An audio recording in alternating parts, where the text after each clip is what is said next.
In this video we are going to be exploring what causes the 10 plagues of Moses in the Bible.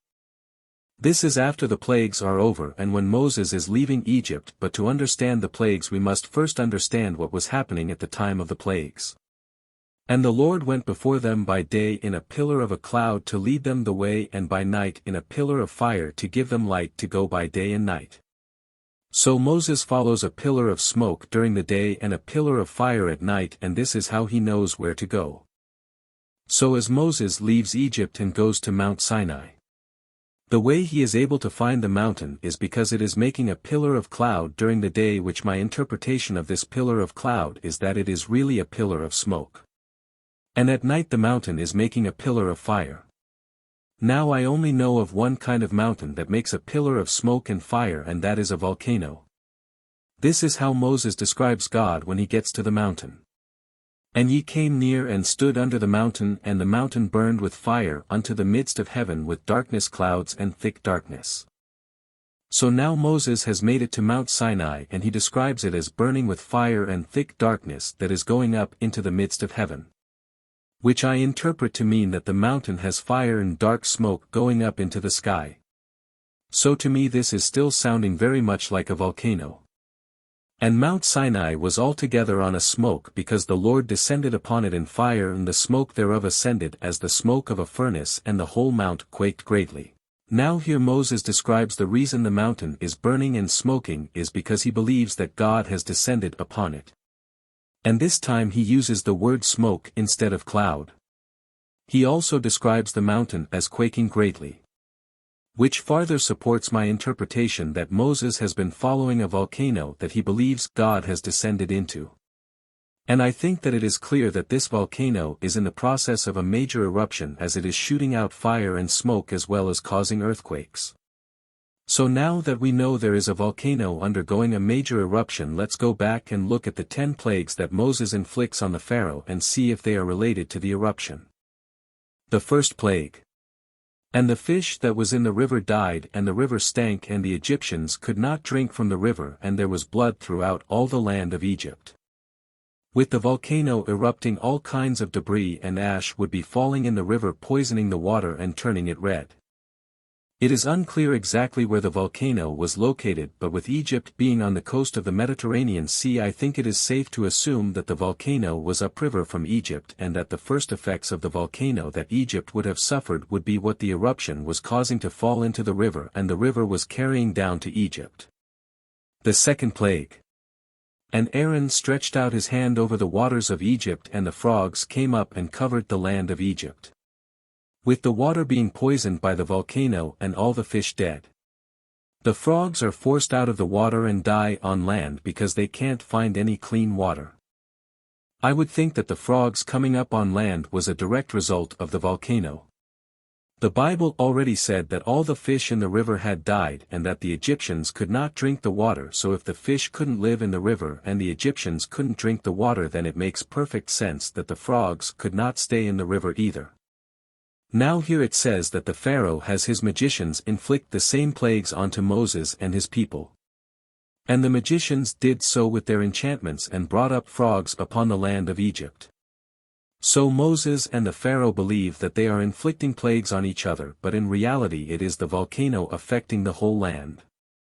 The story is being told from Moses' perspective, and Moses believes that God has come down and is inside the volcano, so everything that the volcano does, Moses thinks it is God inflicting this upon the Egyptians only. But because the volcano is affecting everyone, Moses believes that the reason him and his people are also suffering is because the Pharaoh is getting his magicians to inflict the same plagues onto them that God has inflicted onto the Egyptians. The third plague. And they did so, for Aaron stretched out his hand with his rod and smote the dust of the earth, and it became lice in man and in beast. All the dust of the land became lice throughout all the land of Egypt. I believe what they are referring to as lice is small gnats that start swarming because of all the dead fish and frogs. It is difficult for me to tell exactly what they mean by the term lice. But they compare them to dust, which leads me to believe that they are swarming tiny flying insects that are small enough to be compared to a dust cloud blowing around. I spend a lot of time fishing and being by the water, and I often see swarms of tiny gnats around dead fish and crabs and such. And it sounds to me like they are describing these same tiny gnats, which I believe have been attracted by all the dead fish and frogs. The fourth plague.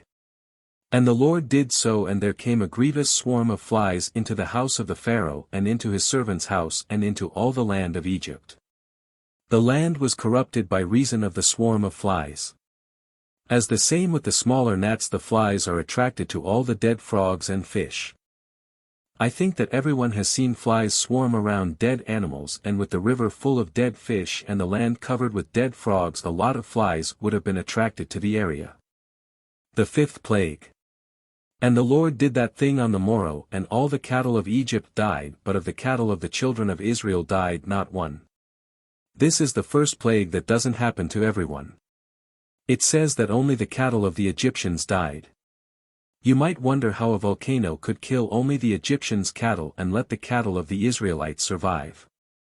Well, let me explain. The river water was poisoned by the volcano, so they had to dig holes next to the river to let the water filter through the dirt and fill up the holes, and this is how they got water to drink. But the Egyptians were used to having slaves do all their hard work for them, so it is very unlikely that they would have dug extra holes and filtered water for their cattle. On the other hand, the Israelites, being slaves, probably had fewer cattle than the Egyptians, and they probably lived farther from the river, as riverfront property was probably reserved for the Egyptians. So the Israelites most likely walked to the river and brought back filtered water for their cattle. The sixth plague. And they took ashes of the furnace and stood before Pharaoh, and Moses sprinkled it up toward heaven, and it became a boil breaking forth with blains upon man and upon beast. Now the hot ash from the volcano has reached Egypt, and it is raining down on everyone, burning them and giving them blisters. If you notice the way Moses describes what was falling down, he describes it as ash that had been sprinkled up towards heaven. I think it was clear to them that what was falling down on them was ash, but I doubt they knew that ash comes from volcanoes. But I think they clearly describe it as ash, which supports the idea that it was caused by the volcano erupting. The seventh plague. So there was hail and fire mingled with the hail. Very grievous, such as there was none like it in all the land of Egypt since it became a nation. This would be small rocks and debris thrown from the volcano raining down with the fiery ash. The eighth plague. And the locusts went up over all the land of Egypt and rested in all the coasts of Egypt. Very grievous were they. Before them there were no such locusts as they, neither after them shall be such. With all the hot ash from the volcano burning up and burying all the vegetation. The locusts don't have very much to eat, so anywhere they find any plants left they swarm all over them. The ninth plague. And Moses stretched forth his hand toward heaven, and there was a thick darkness in all the land of Egypt 3 days. The darkness is caused by all the smoke from the volcano filling the air and blocking the sunlight. The 10th plague. And it came to pass that at midnight the Lord smote all the firstborn in the land of Egypt, from the firstborn of Pharaoh that sat on his throne unto the firstborn of the captive that was in the dungeon, and all the firstborn of cattle. I don't think that the volcano killed the firstborn. I think it is more likely that some of them got the idea of killing the firstborn as a sacrifice to the gods in hopes of stopping the plagues. But I can't really be sure of what caused the deaths of the firstborn, but I am pretty sure a volcanic eruption was the cause of the first 9 plagues. The 10 plagues are only a part of the amazing events that allow Moses and his people to escape slavery. Not only does the volcano cause the plagues that persuades the Pharaoh to let Moses and his people go, but it also protects them when the Pharaoh changes his mind and chases after Moses. And the angel of God which went before the camp of Israel removed and went behind them, and the pillar of the cloud went from before their face and stood behind them. So Moses says the pillar of smoke and fire that they have been following moved behind them. I believe that the earthquakes caused by the volcano in front of them triggers a second volcano to erupt in between Moses and the Pharaoh and slows down the Pharaoh and allows Moses and his people time to cross the Red Sea. And Moses stretched out his hand over the sea, and the Lord caused the sea to go back by a strong east wind all that night, and made the sea dry land, and the waters were divided. So while the Egyptians are being held back by the second eruption, Moses parts the Red Sea and they get across. Most likely the same earthquake that triggered the second volcano caused a tsunami as the Arabian and the African tectonic plates meet directly under the Red Sea, creating a fault line that runs the whole length of the Red Sea. And with the volcanoes erupting, it is likely that the plates were doing a lot of shifting around, and it sounds as though an underwater earthquake caused a tsunami, pulling back all the water long enough for Moses to get across, and the returning wave caught the Egyptians as they were trying to cross, thus saving Moses and his people and allowing them to escape. A lot of people would probably say that this was just a natural disaster and not the work of God. But I would disagree. I think it was divine intervention and nothing short of a miracle that Moses and his people were not killed by the volcano, but instead it forced the Pharaoh to let them go, then held back the Pharaoh's army and parted the Red Sea for Moses, and then wiped out the Egyptian army. I have never heard of a volcano doing so much good for people. And this is why I believe it was the work of God. Thank you for taking the time to listen to my thoughts. Please like, subscribe and share, and let me know what you think in the comments. And let me know if there is any part of the Bible that you would like my big-headed opinion on for future videos.